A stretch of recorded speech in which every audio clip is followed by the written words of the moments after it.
We are here in Brookhaven, Georgia this morning with Ken and Brent of Harrison Homes to answer so many of the questions that have been coming in about new construction.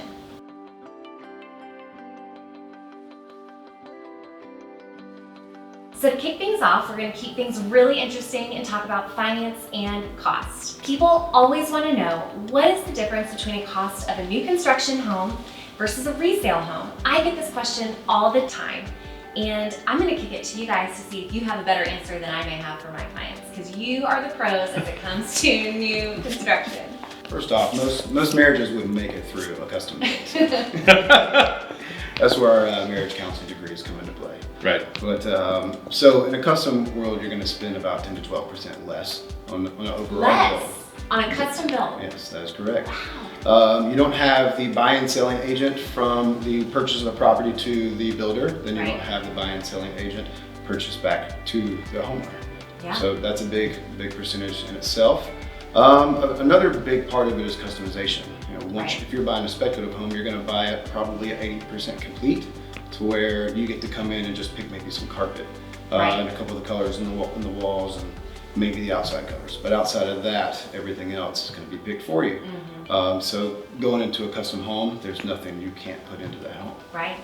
So from a risk perspective as well, is the customer is the end user. So the banks are going to give them, lower interest rates through their construction to permanent loan than they'll give the builders.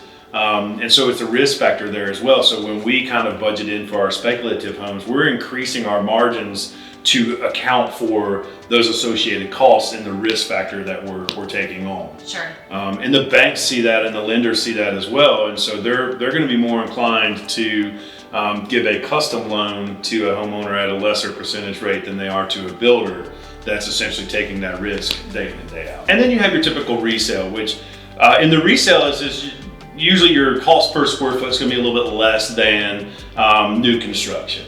But with that comes too is maintenance items. So there's typically maintenance that comes along with the resales. Also warranties, which are typically not associated with the resale, which you do have with the new home construction and the custom. And then also too, is that home was typically built with someone else's ideas and concepts and designs in mind. So there's to make it your own. There typically comes with some renovation work or some updating, and then that can be invasive if you're planning on living in the home during that. So obviously we're going to push most of our clients to the new construction route, which is kind of what we do day in and day out.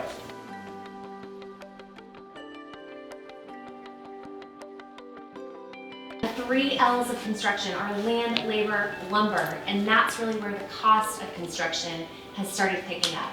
Can you speak a little bit more to those 3 L's?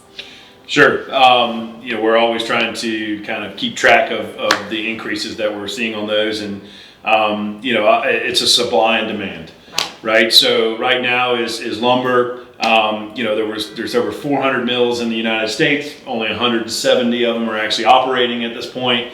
You throw in COVID in the mix, and then those they sent everyone home. They basically thought that there was going to be a housing crash, but there was a housing boom, as we are seeing. And so they've just been trying to play catch up ever since. And so lumber itself, which is one of the 3 L's, is we're from this day last year to now, we're up 200% in the cost. So that's an added value for the typical home in Atlanta. It's about $25,000, And continuing to rise. and continuing to rise.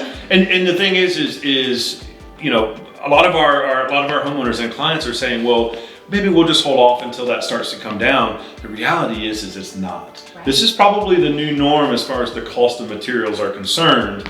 And then the next one is going to be land. Because there's such a shortage, builders are frantically trying to get homes out of the ground, just due to just many factors between municipalities and materials and just permitting. There's so many different factors that go into that. The inventory. We can't even. This time last year, there were 100,000 properties available in the metro area. Now there's less than 9,000. That is true. And that's to every buyer. Mm-hmm. Yeah. So land, because of supply and demand, land prices are starting to increase, through the roof. And then labor, the reality is that there's a lot of jobs that are tough in the construction industry. And because of COVID and certain government fundings and stuff, as a lot of people are now choosing to not really kind of do these jobs because of the manual labor, and so they're getting quite a bit of money and not really having to do the work. So we're really falling behind on the labor, and also too, it's very tough for us to keep track of qualified and skilled labor. Right. We're finding that less and less of the skilled and quality craftsmen are available these days, and so the ones that are skilled and qualified, their costs are increasing. It was that way prior to COVID too, and it's just continued to get worse. Right. That just helped expedite and snowball the effect that we're kind of seeing. So we're doing everything that we can to try to deliver a product to our homeowners that's a quality product for a reasonable cost, given this kind of volatile environment. Well, and I do this a lot. I work with buyers that are doing new construction all the time, and I couldn't tell you the horror stories we hear about builders in this market, or really any market. And this is not just because you're sitting right here, but the reputation that Harrison Homes has built is really, it's really unreal. You guys have really built a name for yourselves in the Atlanta market. And ultimately, I think you get what you pay for. To your point of using skilled craftsmen as you're putting together the product, the finishing product, it really shows. Anytime you walk into a Harrison home or you meet with a Harrison homeowner, they're not complaining about quality of construction and craftsmanship. They are proud of what they pay for, and I think that in this market with costs increasing, I would encourage buyers to make sure that they know what they're getting.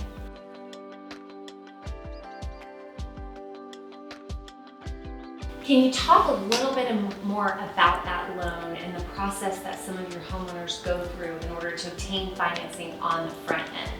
I think with more of a spec home, to your point, it's more of a traditional conventional loan that buyers are able to use to buy the home. But for a CUP, I would love for you to speak a little bit more about that process. Sure. So in order for the homeowner to have everything they need to go to the CUP, we have to have plans, we have to have specs and allowances, we have to have the lot, we have to have the big picture. They want every part of it, from site plan, surveys, demo plan.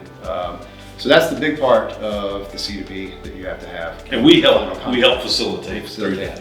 Every bit of it. So if you already have the lot, has a buyer typically already bought that with a conventional financing loan? That's a great question. Most times they do. Okay. Bring or get us involved before they purchase the property. Perfect. Right, which is what we would in an ideal Step world, one, yes. that's the perfect situation. Right. In an ideal situation, we want to be involved, the day they start looking for property. Got it. Right, so that we can help facilitate, find the red tape, look into stream buffers, anything that may be, hidden that we need X-ray vision for, being the experts, whether they're going to change the topography or work with the topography, kind of telling them what kind of costs are associated to both those factors. Got it. So yes, most of the time we start from the very beginning with them. Okay. We want to help protect their investment just as much as they do, and so we do that due diligence for them to make sure that the lot and moving forward with the house plan that they want is going to be a good fit, because there's a lot of people that have this specific house plan and then they say, well, I have this lot available. Those two don't match. Right. So we help kind of facilitate. Brent does a great job at working with clients to really get what they want, where they want, for the cost that they want too.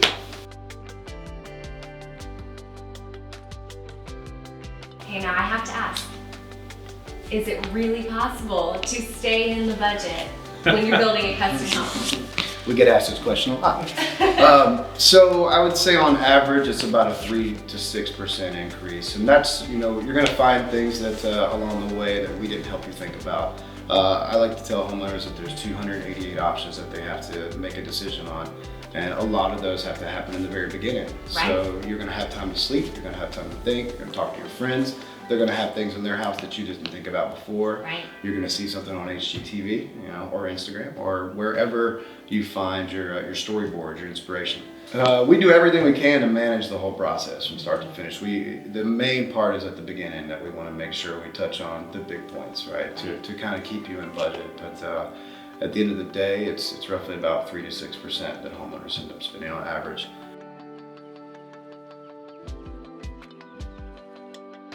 Understanding that it can be really easy to go over budget on the front end with these big dreams and ideas. Once people have to kind of scale their ideas down and pick and choose, what would you recommend are the best parts of your home to invest in on the front end as it comes to your budget? Yeah, great question. So the 4 places to invest a decent amount of funds would be your kitchen, your owner suite, your outdoor living, and overall curb appeal. Your kitchen is one of the most expensive rooms in the house. It's where you're going to spend the majority of your time. It says a lot about you, right? If you're big into cooking, if you've got a big family and you want an oversized island, there's many things that can go into the kitchen. It's also one of the most expensive places to redo later on. Yeah. Then the owner suite, you've got your master closet, you've got double vanities, you've got your soaker tub, your freestanding tub, the shower, which is going to be the largest shower in the house. Whether you want a vaulted ceiling, beams on the ceiling, there's so many things that go into making it cozy, comfortable, a place that you want to wake up in the morning. And then the outdoor living, that seems to be one of the biggest ones now with COVID, because everybody's trying to get their kids outside and just be outside. So, we see a lot of pools now, fire pits, fireplaces, heaters on the deck, trellises, cabanas. That's right.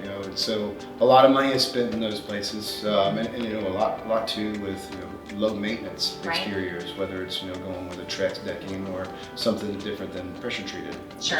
Or synthetic grass. We're seeing a lot of. That's right. A lot of turf these days too. Then the overall curb appeal. Just looking at your house at the end of the day and having it make a statement. We used to do a lot of builder grade packages when it came to the landscaping, but now we see more and more people putting a lot of money into the landscaping for low maintenance, right? And so at the end of the day, it shows off the masterpiece, right? It shows off your dream home.